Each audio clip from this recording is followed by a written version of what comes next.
आज अगर कोई ये कहे कि उसकी लाइफ में कोई प्रॉब्लम नहीं है, तो सबसे पहली बात, या तो वो कुछ ज़्यादा ही पॉजिटिव है अपनी लाइफ में कि उसको अपनी लाइफ की कोई भी प्रॉब्लम्स नहीं दिखाई दे रही हैं, या तो सच में उसकी लाइफ में कोई प्रॉब्लम नहीं है, या तो वो उन प्रॉब्लम को मानने से इनकार कर रहा है। ठीक है, वो एकदम ही बोल सकते हैं कि हम रेस्ट्रिक्टिंग मोड पे हैं कि हाँ, मेरी लाइफ में कोई प्रॉब्लम नहीं है, उन चीज़ों से वो भाग रहा है। हमें कहीं ना कहीं हम सबको पता है, वी ऑल नो कि हमारे लाइफ में बहुत सारे अप्स एंड डाउन्स आते हैं और बहुत सारी प्रॉब्लम्स भी होती हैं।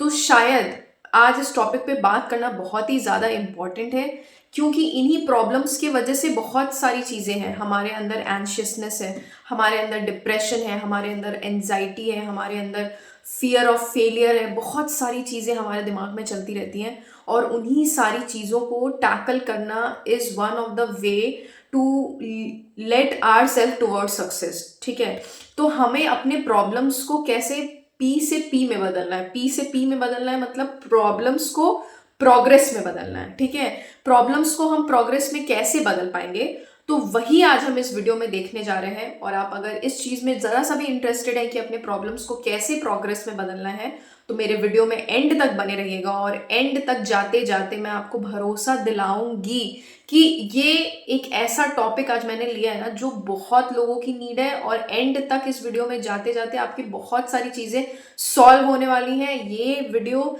समझ लीजिएगा, अगर आप तक पहुंचा है तो ये केवल आपके लिए बना है। तो सबसे पहले हम उस चीज पे डिस्कस करेंगे कि हमारी प्रॉब्लम एक्चुअली में है क्या। देखो, सबके सिचुएशन, हम सबकी लाइफ की प्रॉब्लम नहीं सुलझाने यहाँ पे बैठे हैं। हमें पता है सबके बॉस हैं, सबका कुछ ना कुछ जगह पे कुछ ना कुछ प्रॉब्लम्स चल रही है। किसी का ऑफिस वर्क में चल रहा है, किसी का कहीं चल रहा है, किसी का कहीं चल रहा है। सब अपने अपने डिपार्टमेंट्स में उलझे हुए हैं। ठीक है, कह सकते हैं ये उलझे हुए हैं और सबके पास अपनी अपनी चीजों को लेके प्रॉब्लम है। ठीक है, ये भी कह सकते हैं। हमारे पास अगर 15 दोस्त हैं तो 15 दोस्तों की अलग अलग प्रॉब्लम है, उनकी अलग अलग थिंकिंग है, उनकी अलग अलग सोच है, उनकी अलग अलग प्रॉब्लम है। हम उनकी प्रॉब्लम्स को पूरे तरीके से शायद कभी सुन भी ना पाएंगे, शायद समझ भी ना पाएंगे, क्योंकि हम उनके सिचुएशन में है ही नहीं। हम उनके जैसा वो चीज फेस नहीं कर रहे हैं। वो खुद फेस कर रहा है, वही व्यक्ति जानता है कि वो क्या प्रॉब्लम फेस कर रहा है। मैं बस ऊपर का एक आउटलुक देना चाहती हूँ आपको कि आपको कैसे अपनी प्रॉब्लम्स, जो में हर प्रॉब्लम की जो जड़ होती है ना, वो क्या होती है। सबसे पहली चीज है यू ओवर थिंक। सबसे पहली चीज है you over think. Over think का मतलब तुम इतना ज्यादा किसी चीज को सोच लेते हो कि वो छोटी सी प्रॉब्लम इतनी ज्यादा बड़ी बन जाती है, इतनी ज्यादा बड़ी बन जाती है कि तुम उस चीज के बारे में अपने लेवल, वो प्रॉब्लम रहेगी इतनी सी, तुम उसको सोच के यहां तक पहुंचाते हो, उसको राई का पहाड़ बना देते हो। ठीक है, तो सबसे बड़ी, सारे प्रॉब्लम्स की में से सबसे बड़ी जड़ है कि यू ओवर थिंक। और तुम ओवर थिंक इसीलिए कर रहे हो क्योंकि तुम लिखते नहीं हो। तुम सोचोगे ये क्या बोल दिया मैंने, है ना। तुम सोच रहे होगे मैंने ये क्या कहा। अभी मैंने ये कहा कि you over think because you don't write it. बहुत सारी चीजें जो ओवर थिंकिंग से रिलेटेड है, जो इंसान ओवर थिंकिंग की वजह से सो नहीं पा रहा है, ओवर थिंकिंग के वजह से कुछ काम नहीं कर पा रहा है, तो उसका सबसे बड़ा रीजन है कि जो भी चीज तुम ओवर थिंक कर रहे हो ना, उसको लिखो। ठीक है, उसको लिखने का मतलब, तुम सोचोगे कि अब मैं क्या सारी चीजें दिन भर बैठ के लिखता रहूंगा, नहीं।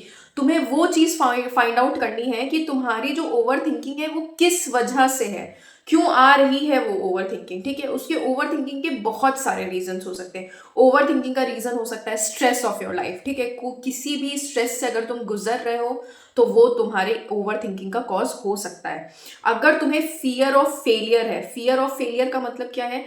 फियर ऑफ फेलियर का मतलब है कि तुम किसी चीज की तैयारी कर रहे हो, तुम किसी चीज में हिस्सा ले रहे हो, तुम्हारे लाइफ में कुछ ऐसी चीजें चल रही, या तुम, सिंपल सी बात है, लाइफ में फेल होने का डर देखो सबको होता है। अगर वो डर इतना ज्यादा बढ़ जाए ना कि वो तुम्हारे दिमाग में 24 घंटे चल रहा है, तो that is called over thinking. ठीक है, तो वो दूसरा रीजन हो सकता है, that is fear of failure. और क्या रीजन हो सकता है ओवर थिंकिंग का। ओवर थिंकिंग का और भी one of the biggest reason है परफेक्शनिज्म। परफेक्शनिज्म का मतलब होता है कि लोग सोचते हैं कि हमसे कोई गलती नहीं होनी चाहिए, हम कोई गलती नहीं करेंगे। बहुत सारे बच्चे ऐसे होते हैं ना, वो 99% भी लाके इतने दुखी होते हैं। वो 40% लाने 40% लाने वाला बच्चा खुश है कि भाई साहब हम तो पास होके निकल गए, हमारा 34% से ऊपर है, मतलब हम पास हैं, ठीक है। कुछ बच्चे ऐसे होते हैं कि वो 99% लेके आए हैं, मगर स्टिल उनके दिमाग में है कि भाई कुछ तो मिस हो गया, वो 1% मिस हो गया, वो बहुत दुखी रहेंगे, वो बहुत परेशान रहेंगे। तो वो है परफेक्शनिज्म। एक तरीके से ये जो है ना, हम चीज़ें परफेक्ट करते करते करते करते ये हमारी एक लत बन जाती है, और हम उसी लत में फंस के रह जाते हैं। वो लूप होल है, उसी में हम फंस के रह जाएंगे। हम कहीं ना कहीं अपने आप को संतुष्ट नहीं कर पाएंगे। हम अपने आप को कि हम ये चीज कर रहे हैं, हमारा वो 1% कैसे रह गया, कैसे हमारा 100% नहीं आया। तो डैट इज परफेक्शनिज्म। उसकी वजह से ही तुम सोचते रहोगे, तुम्हारी लाइफ में everything is going correct only, but मगर तुम इतना ज्यादा सोचोगे कि तुम्हारा वो 1% रह गया, 100% नहीं हो पाया, तो that is what makes you perfectionism वाले लूप होल में तुमको फंसा देगा। तो that is what perfectionism means. और क्या हो सकता है वजह? ओवर थिंकिंग तुम और क्यों कर रहे हो? कोई प्रीवियस ट्रॉमा है, ठीक है। प्रीवियस ट्रॉमा मतलब तुम्हारे साथ कोई ऐसा हादसा हुआ है जिसके बारे में तुम दिन भर सोचते रहते हो, अपने लोगों से बात नहीं कर पा रहे हो उसके बारे में, तो दैट इज प्रीवियस ट्रॉमा है कोई, ठीक है। लैक ऑफ कॉन्फिडेंस, तुम्हारे अंदर कॉन्फिडेंस की बहुत कमी है। ये मैं मान सकती हूँ कि बहुत सारे लोग ऐसे होते हैं जिनके अंदर कॉन्फिडेंस की बहुत कमी होती है, पर इसके लिए हमें ओवर थिंकिंग करने की जरूरत नहीं है। इसके लिए हमें स्टेप बाय स्टेप अपनी चीजों को करना है, स्टेप बाय स्टेप हमें दुनिया को फेस करना है। अगर तुम्हें एक लोग के बीच में, अगर कभी कभार क्या होता है ना, कॉन्फिडेंस की इतनी ज्यादा कमी होती है कि हम वर्क फील्ड में हम देखेंगे कि हमसे जो ऊपर व्यक्ति है वो गलत भी है और हमें दबाया जा रहा है, पर उस कॉन्फिडेंस की कमी होने की वजह से हम उसको एक भी बार नहीं बोल पा रहे हैं कि नहीं तुम यहाँ पे गलत हो। तो ये बहुत ही ज्यादा बड़ी प्रॉब्लम हो जाती है लोगों के लिए, और वही चीज उनके मन में, उनको अंदर से खाई जाती है। तो इस वजह से हमें ये चीज देखना है कि हमें एक एक स्टेप करके आगे बढ़ना है। एक एक स्टेप करके तुम कैसे आगे बढ़ोगे? तुमको अगर ये तुम्हारा लैक ऑफ कॉन्फिडेंस का प्रॉब्लम है, तो तुम सबसे पहले 1-to-1 बातें करना सीखो, बातें करने की कोशिश करो, प्रयास करो कि तुम एक व्यक्ति के साथ कन्फ्रंटेशन कर पाओ। तुम्हें लग रहा है कि अगर वो व्यक्ति गलत है तो तुम उसके मुंह पे कह पाओ कि हाँ वो गलत है वो व्यक्ति। उसके बाद जब तुम एक लोगों के सामने कहना सीख जाओगे, तब 2 लोगों के सामने कहना सीख जाओगे, 5 लोगों के ग्रुप में कहना सीख जाओगे, भरी पूरी भीड़ के सामने अपनी बात रखना सीख जाओगे, और धीरे धीरे तुम्हारा कॉन्फिडेंस जो है वो डेवलप होता तुम्हें नजर आएगा। तो that is lack of confidence की वजह से तुम ओवर थिंक करते हो। कोई भी इस चीज को नकारेगा नहीं। मैंने अभी तक जितनी बातें बताई ना, कोई भी व्यक्ति इस वीडियो को अगर देख रहा है तो वो इस चीज को नहीं नकारेगा कि इन सारी वजहों के वजह से ही तुम ओवर थिंक कर रहे हो। उसके बाद चॉइस का बहुत ओवरलोड हो चुका है। चॉइस ओवरलोड का मतलब क्या होता है कि अगर तुम्हें किसी, मान लो कोई एक सिंपल सा एग्जांपल देते हैं कि अगर तुम किसी एग्जाम के लिए प्रिपेयर कर रहे हो, ठीक है, तुम्हारे पास मान लो 7 सब्जेक्ट है तुम्हें कंप्लीट करना है। उन 7 सब्जेक्ट में 50 टॉपिक है जो तुम्हें कंप्लीट करना है। अब तुम्हारे सामने इतना बड़ा सा समंदर है, तुम्हें कैसे क्रॉस करके जाना है तुम्हें पता ही नहीं है, तुम्हें कौन सा टॉपिक उठाना है तुम्हें पता ही नहीं है, तुम्हें कौन सा सब्जेक्ट चुनना है तुम्हें पता ही नहीं है। तो इसीलिए क्या है, इतनी सारी चॉइसेस हैं कि वो चॉइसेस का ओवरलोड हो चुका है। ओवरलोड मतलब तुम्हें समझ ही नहीं आ रहा है कि तुम्हें क्या चुनना है, इतनी सारी चॉइसेस तुम्हारे सामने है इस वजह से, ठीक है। तो that is what choice overload. इस वजह से भी कभी कभार ओवर थिंकिंग बहुत ज्यादा होती है।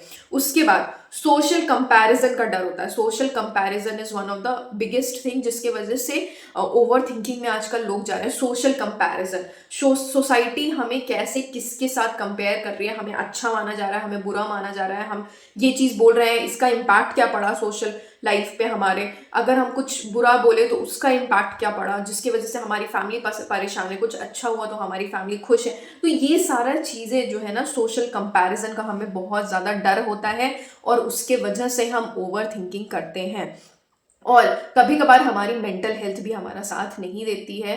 तो ये सारे रीजन जो अभी तक मैंने बताए ना, ये सारे रीजन ऐसे रीजन है जिसकी वजह से तुम ओवर थिंकिंग में जा रहे हो, और उसी ओवर थिंकिंग को दूर करने के लिए तुम्हें अपने रीजन लिखने पड़ेंगे। तुम्हें लिखना पड़ेगा कि तुम्हारे अंदर जो फियर है वो किस चीज का है, किस चीज को तुम झेल रहे हो अंदर अंदर, उसको लिख के बयां करो। उसको लिख के, तुम लिख के नहीं बोल सकते, तुम लोगों को जाके बताओ उस चीज के बारे में। तुम कुछ नहीं कर सकते, तुम एक अपने सामने एक मिरर रखो। मैं तुम्हें एक ऐसा चीज बता रही हूँ ना कि अपने सामने जब तुम एक शीशा रखोगे और तुम जब अपनी बातें उसको बोलना शुरू करोगे ना, तुम्हारे सामने कोई नहीं है, तुम्हारे आंखों से अपने आप आंसू निकलेंगे। अगर तुम बहुत पेन में हो ना बच्चे, तो अगर तुम उस मिरर के सामने अपनी चीजें बोलना शुरू कर दिए, तो तुम्हारा जो अंदर का जितनी भी भड़ास होगी ना, वो अपने आप बाहर आ जाएगी और तुम्हारी ओवर थिंकिंग अपने आप ही कंट्रोल हो जाएगी। ये मेरा दावा है, तुम लिख के कहीं मुझसे लिखवा लो ये चीज़, कि अगर तुमको बहुत ज़्यादा ओवर थिंकिंग है, तुम्हें सबसे पहले रीज़न पता करना है कि what is the reason of my over thinking. उसको लिखो, उसको बाहर निकालो। That is one of the way to control your over thinking. ठीक है। दूसरी चीज़, यू आर एंशियस। ठीक है, you are anxious because you don't act.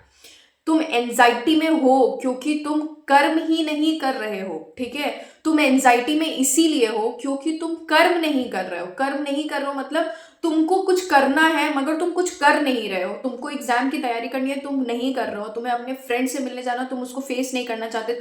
तुमको किसी के पेरेंट्स से मिलने जाना, तुम उसको फेस नहीं करना चाहते। तो तुम्हारे अंदर एंजाइटी ऑटोमेटिकली आ जाएगी, because you are not facing the reality. ठीक है, तुम उस रियलिटी को फेस नहीं कर रहे हो, तुम एक्ट नहीं कर रहे हो, इसीलिए तुम एंशियस हो। ठीक है, अगर किसी व्यक्ति के अंदर बहुत ज्यादा एंजाइटी है ना, वो जो भी कुछ करना चाहता है उसको कर डालो, उसको कर डालो। कोई भी पूरी दुनिया में नहीं है तुमको जज करने वाला। अगर मान लो पूरी दुनिया तुम्हें जज कर भी रही है ना, तो करने दो। It's okay, fine. You have to take care of your mental health. तुम्हें खुद के मेंटल हेल्थ का ध्यान रखना है। तुम्हारे मन में जो भी है तुम बोल दो, जो तुम करना चाहते हो वो कर दो। उसका जो भी कंसिक्वेंसेस होगा वो तुम्हें ही फेस करना है ना यार। तो तुम उस चीज से डर क्यों रहे हो? तुम उस कॉन्शियस, जो भी उसका कंसिक्वेंसेस निकलेंगे तुम फेस करना उसको। कम से कम अपने हिम्मत से तुम उस चीज को फेस करोगे कि हाँ, ये मेरे वजह से हुआ था तो मैं इसको फेस कर रही हूँ या कर रहा हूँ। तो you are anxious because you are not acting on the things in reality. तो एक्ट करना शुरू करो। ठीक है, अपनी चीजों को करना शुरू करो। चीजों तीसरी चीज जो बताने जा रही हूँ कि तीसरी रूट कॉज क्या होती है चीजों की या प्रॉब्लम्स की, तीसरी रूट कॉज क्या होती है? You procrastinate because you don't have a plan. Procrastinate का मतलब क्या होता है? तुम चीजों को टाल रहे हो। ठीक है, आज नहीं करेंगे, कल करेंगे, कल नहीं करेंगे, 2 दिन बाद करेंगे। आज डाइटिंग नहीं शुरू करनी है, संडे से शुरू करेंगे। यार संडे बीत जाने देते हैं, मंडे से शुरू करेंगे। तो ये जो होती है, ये एक इंसानी टेंडेंसी होती है। ठीक है, ये टेंडेंसी ही है कि हम चीजों को टालते जा रहे हैं। ठीक है, और टाल हम इसी ले रहे हैं क्योंकि हमारे पास एक सेट ऑफ प्लान्स नहीं है। सेट ऑफ प्लान्स होने का मतलब बहुत सारी चीजें ना दिमाग को क्लियर, देखो दिमाग is a kind of a folder. ठीक है, एक कंप्यूटर है, बड़ा कॉम्प्लेक्स थिंग है, उसमें चीजों को बहुत ही कायदे से फोल्डर बाय फोल्डर आपको लगाना पड़ेगा। फोल्डर बाय फोल्डर लगाने का मतलब कि तुमको चीजों को सेटल डाउन करना पड़ेगा दिमाग में। बहुत ज्यादा मिक्स करके रखोगे चीजों को। रिश्तों की क्लैरिटी होनी चाहिए, काम की क्लैरिटी होनी चाहिए, तुमको जो चीज करनी है उसकी स्टेप बाय स्टेप प्लानिंग होनी चाहिए। तो तुम चीजों को टालोगे नहीं। अगर तुमने प्लान कर लिया है कि 1 महीना तुम्हारा जो है वो बहुत ही प्रोडक्टिव होना चाहिए, अगर तुमने ये प्लान कर लिया है और तुम्हारे उसके स्टेप्स कैसे होंगे तुमने ये भी प्लान कर लिया है, तो तुम कभी चीजों को टालोगे नहीं। क्योंकि तुम्हें पता है कि 1 महीना बाद अगर हम 1 महीना कंटिन्यूअसली इस चीज पे काम कर रहे हैं तो वो चीज कैसे निकल के आने वाली है, तुमको इस बात का पता रहेगा। तुमको इस बात का अंदाजा रहेगा कि तुम्हें क्या चीज मिलने वाला है 1 महीने बाद। तो तुम उस चीज को कभी भी टालोगे नहीं। You procrastinate because you don't have a plan. तो तुम हमेशा अपने लाइफ में प्लानिंग पे रहो, प्लानिंग पे स्टिक रहो। बहुत सारी चीजें लाइफ में प्लान्ड नहीं होती हैं, मगर अगर प्लान से नहीं होंगी पर हमें वो तैयारी तो रखनी पड़ेगी ना चीजों की। तो इसीलिए जो चीजें हमारे कंट्रोल में है उस चीज को हम प्लानिंग मोड पे रखेंगे ताकि प्लान रहे सारी चीजें, और हम प्लान रहने के हिसाब से हम उसको फिर दोबारा टालेंगे नहीं। तो दैट इज व्हाट। ठीक है, दूसरी चीज, you stress because you don't train your self. ठीक है, तुम स्ट्रेस में इसीलिए जाते हो क्योंकि तुमने खुद को ऐसा ट्रेन ही नहीं किया है कि तुम उस चीज को फेस कर पाओ। फेस कर पाओ का मतलब कि तुम्हारे लाइफ में हम छोटे से देखते हैं ना, हमें चीजों को धीरे धीरे हैंडल करना होता है। हम स्कूल में हमारे मम्मी पापा जब पहली बार हमारी उंगली पकड़ के छोड़ के आते हैं ना, तो बहुत बच्चे बार बार भाग के आते हैं बाहर, क्योंकि वो स्ट्रेस में नहीं रह सकते, वो अपने मम्मी पापा के बिना नहीं रह सकते। पर उस चीज को हैंडल करते हैं, उस चीज को टैकल करते हैं। 1 हफ्ता लगता है, 1 महीना लगता है, मगर बच्चा स्कूल में रहना सीख जाता है। फिर हम अपने घर को छोड़ के कॉलेज में जाते हैं, वहां के स्ट्रेस को झेलना सीख जाते हैं, वहां की चीजों को झेलना सीख जाते हैं। मगर उसी उसी दौरान मैं बताऊं, उसी बीच में बहुत बच्चे ऐसे होंगे जैसे तुम होगे जो तुम स्ट्रेस को हैंडल कर ले रहे हो। बहुत सारे बच्चे ऐसे होंगे जो बेहोश होके गिर रहे होंगे, जो हैंडल ही नहीं कर पा रहे होंगे, जो अपने मम्मी पापा को छोड़ना ही नहीं मांग रहे होंगे, रो रहे होंगे, उनके मम्मी पापा उनको नहीं छोड़ पा रहे हैं, बच्चे उनको नहीं छोड़ पा रहे हैं, एंड में जो है वो नाम कटा के बच्चों को घर में लेके जा रहे हैं। ऐसे भी बच्चे माँ बाप होते हैं जो नहीं, अगर बच्चा झेल पा रहा है, उसको तबीयत खराब हो जा रही है, उसको बुखार हो जा रहा है, उसको हर दिन हर महीने टाइफॉइड हो रहा है। तो ये होता है जो स्ट्रेस को ना ओवरकम नहीं कर पाते हो, तो वो तुम्हारे बॉडी पे निकलने लगता है। जो तुम्हारा स्ट्रेस है ना, वो सिम्टम्स में तुम्हारे बॉडी में दिखने लगेगा, और वो सिम्टम्स जब तुम्हारी बॉडी में दिखेगा तो सामने वाले व्यक्ति को लग रहा है, जो तुमसे बड़ा है, जो तुम्हारा गार्जियन है, उसको लग रहा है कि तुम ये स्ट्रेस हैंडल नहीं कर पाओगे, वो तुमको ऑटोमेटिकली उस सिचुएशन से निकाल के बाहर कर लेगा। तो that is what you have to train your self, you have to get the training of it. ठीक है, तुम्हें जो भी स्ट्रेस आ रहा है, तुम्हें उस चीज की ट्रेनिंग चाहिए, तुम्हें ट्रेन अपने दिमाग को करना पड़ेगा, दिमाग को, अपनी बॉडी को ट्रेन करना पड़ेगा कि यस, ये जो सिचुएशन आई है वो बहुत ही कम टाइम के लिए है, वो बहुत ही कम टाइम का मतलब वो बहुत ही टेम्पररी है, वो सिचुएशन चली जाएगी, इसीलिए तुमको उस चीज को फेस करना बहुत जरूरी है। तो you are stressing because you are not training your self. You don't have to stress. अगर तुम खुद को अच्छे से ट्रेन कर ले रहे हो तो तुम्हें स्ट्रेस लेने की जरूरत नहीं पड़ेगी, या स्ट्रेस आएगा तो तुम उसको हैंडल कर लोगे। लास्ट एंड फॉरमोस्ट चीज जो बचती है, यू लैक क्लैरिटी। तुमको किसी चीज की क्लैरिटी नहीं है because you don't journal. Journal का मतलब क्या है? तुम्हें अपने थॉट्स को जो है ना लिखना है, बहुत इंपॉर्टेंट। इस वीडियो का जो भी चीज मैंने आज बताया, उस वीडियो से हमने एक चीज सीखी कि हमें अपनी चीज़ों को एक प्लान आउट तरीके से चलाना पड़ेगा, हमें अपनी चीज़ों को प्लान करके चलना पड़ेगा, हमें अपनी चीज़ों को लिखना पड़ेगा, हमें अपनी चीज़ों को एक्सप्रेस करना पड़ेगा। खुद में एक्सप्रेस करो, लोगों तक उस चीज़ को पहुंचाने से पहले खुद के दिमाग में उन चीज़ों को क्लियर करो। ठीक है, ये चीज़ करनी पड़ेगी, तब जाके सारी जो छोटी छोटी चीज़ें हैं ना, जिसके वजह से इतना बड़ा पहाड़ बन जाता है प्रॉब्लम का, वो पहाड़ बनना बंद हो जाएगा। तो सारी चीजें जो होती है इस तरीके, ये सारी चीजों को फॉलो करके तुम अपनी प्रॉब्लम्स को प्रोग्रेस में चेंज कर सकते हो। ठीक है, सब चीज का, every problem have a solution. ठीक है, सारी प्रॉब्लम्स का सोल्यूशन होता है, you just need to act on it. तुम्हें एक्ट करना है, तुम्हें वो कर्म करना है, अपने प्रॉब्लम्स को तुम्हें खुद से फेस करना है, तुम्हें खुद से उन प्रॉब्लम्स को डील करना है। तुम्हारा एक्शन जो होगा ना, वो तुम्हारी सारी चीजों को बयां करेगा, तुम्हारे एक्शंस तुम्हारी सारी प्रॉब्लम्स को दूर करेगा। तो यू हैव टू एक्ट। तुम बैठो मत, तुम सोचो मत, तुम जो अभी अगर कुछ करना चाहते हो तो उसको कर डालो। देखो, तुम्हारी आधी से ज्यादा प्रॉब्लम सॉल्व हो जाएगी। और इसी के साथ हमारा वीडियो समाप्त होता है। मैं आशा करती हूँ कि आज का वीडियो आपको बहुत अच्छा लगा होगा। आप अगर इस चैनल पे नए हैं तो जरूर आपको कुछ सीखने के लिए मिला होगा, और उसी सीख के खातिर एक सब्सक्राइब बटन को जरूर क्लिक करिएगा, सब्सक्राइब करके जाइएगा। ये मुझे भी मोटिवेट करेगा ताकि मैं आने वाली और भी वीडियोस में आपको मोटिवेट कर सकूं, आपकी जो मेजर इश्यूज है ना उसको पकड़ सकूं कि आप लाइफ में क्या चीज को फेस कर रहे हैं। खुद भी जो चीजें फेस कर रहे हो ना, उसी से रिलेटेड टॉपिक लेके आ रही हूँ। बहुत सारे बच्चे होते हैं जो चीजें एक्सप्रेस नहीं कर पाते, उन्हें पता ही नहीं कि उनकी प्रॉब्लम ही क्या है। तो वो सारी चीजों को हम हैंडल करेंगे, उस सारी चीजों को हम टैकल करेंगे एक एक करके। बहुत सारी अच्छी अच्छी वीडियोस आने वाली हैं, तो मेरे चैनल को जरूर सब्सक्राइब करके जाइएगा। चैनल का नाम है my life steps. Thank you.